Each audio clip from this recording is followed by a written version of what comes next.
Iran अमेरिकी तनाव के बीच राहत भरी खबर। स्ट्रेट ऑफ हॉर्मूज को पार कर एलपीजी टैंकर जगविक्रम भारत पहुंचा। इतने 1000 टन एलपीजी लाया। नमस्कार, बहुत स्वागत आपका हेडलाइंस फोकस न्यूज में। आपके साथ मैं हूं ऐश्वर्या। पश्चिम एशिया में तनाव के बीच भारत के लिए एक बहुत बड़ी राहत की खबर आई है।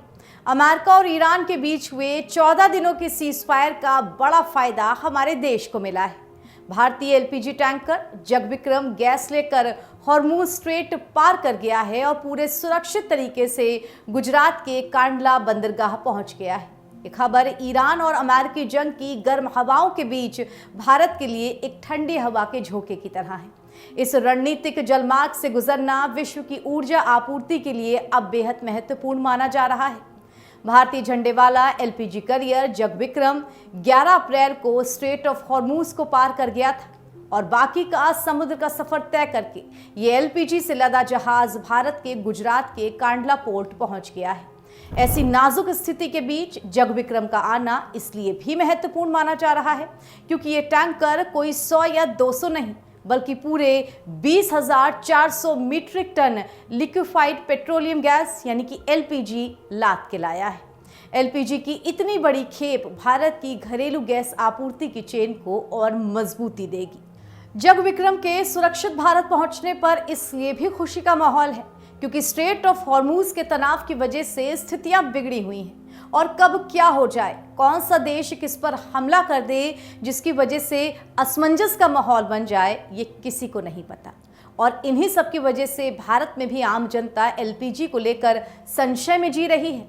देश भर में अलग अलग स्थानों से एलपीजी की कालाबाजारी और महंगे दामों पर बेचे जाने की शिकायतें आ रही हैं, जिन पर प्रशासन की तरफ से भी लगातार सख्ती बरती जा रही है। ऐसे में जगविक्रम का 20,400 मीट्रिक टन गैस लाना ये देश भर में न जाने कितने चूल्हों को जलाने में मदद करेगा और जिस आग से जनता को 2 वक्त की रोटी नसीब होगी। जगविक्रम के गुजरात में समुद्र किनारे पहुंचने को लेकर मंत्रालय की तरफ से ज्यादा जानकारी देते हुए बताया गया कि अभी 15 भारतीय जहाज स्ट्रेट ऑफ हॉर्मूज में फंसे हुए हैं। जगविक्रम के बाद एक एक करके उन सभी की सुरक्षित वापसी के लिए प्रयास किए जा रहे हैं। कांडला पोर्ट अथॉरिटी के अधिकारियों की तरफ से बताया गया है कि स्ट्रेट ऑफ हॉर्मूज के रास्ते एलपीजी गैस लेकर के आया करियर जगविक्रम ऑयल जेटी नंबर 1 पर डॉक हो चुका है, जहां पाइपलाइन की मदद से अब टैंकर को खाली किया जा रहा है। कांडला पोर्ट अथॉरिटी और विदेश मंत्रालय का कहना है कि इस पूरी यात्रा के दौरान सबसे जरूरी था वहां के अधिकारियों संग बातचीत करके जहाज और उस पर मौजूद कर्मचारियों की सुरक्षित घर वापसी कराना।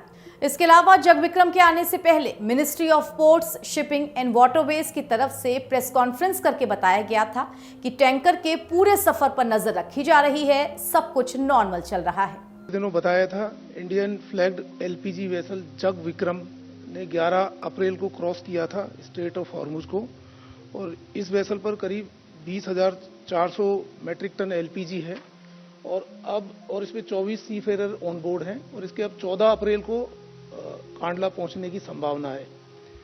डीजी शिपिंग कंट्रोल रूम में अब तक 6,073 कॉल्स तथा 12,870 के करीब ईमेल प्राप्त हुए हैं तथा पिछले 24 घंटे में 20 कॉल और 80 ईमेल प्राप्त हुए हैं।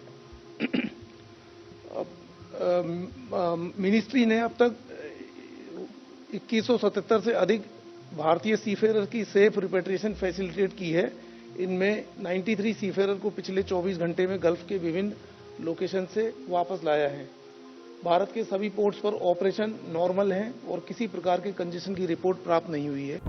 Petroleum planning and analysis cell यानी पीपीएसी की रिपोर्ट के अनुसार भारत की एक दिन की एलपीजी की खपत 2822 मीट्रिक टन दर्ज की गई है। हालांकि ये आंकड़ा पिछले आंकड़ों के महीने यानी कि पिछले महीने के स्टैटिस्टिक्स की तुलना में कुछ कम हुआ है क्योंकि जंग जैसे हालातों से पहले ये खपत 30,034 मीट्रिक टन थी। आप कह सकते हैं कि जगविक्रम भारत की एक दिन की जरूरत पूरी करने के लिए एलपीजी लाया है। भारत अपनी कुल एलपीजी मांग का 60% हिस्सा विदेशों से आयात करता है और इस आयातित गैस का 90% हिस्सा केवल हॉर्मूज स्ट्रेट के रास्ते भारत पहुंचता है। सीधे सीधे लफ्जों में आप कह सकते हैं कि भारत अपनी एलपीजी जरूरत का लगभग 90% हिस्सा खाड़ी के देशों से मंगाता है। इसीलिए जगविक्रम का ऐसे खतरनाक हालातों का सामना करते हुए, जब किसी भी पल कुछ भी हो सकता था, अपने देश लौट कर आना सभी को खुशी का एहसास करा रहा है, क्योंकि अब घरेलू बाजार में एलपीजी की उपलब्धता और कीमत स्थिरता बनाए रखने में मदद भी मिलेगी। जगविक्रम मार्च की शुरुआत से लेकर अब तक फारस की खाड़ी से बाहर निकलने वाला 9वां भारतीय जहाज है। 15 भारतीय जहाज हॉर्मूज स्ट्रेट में अभी भी फंसे हुए हैं।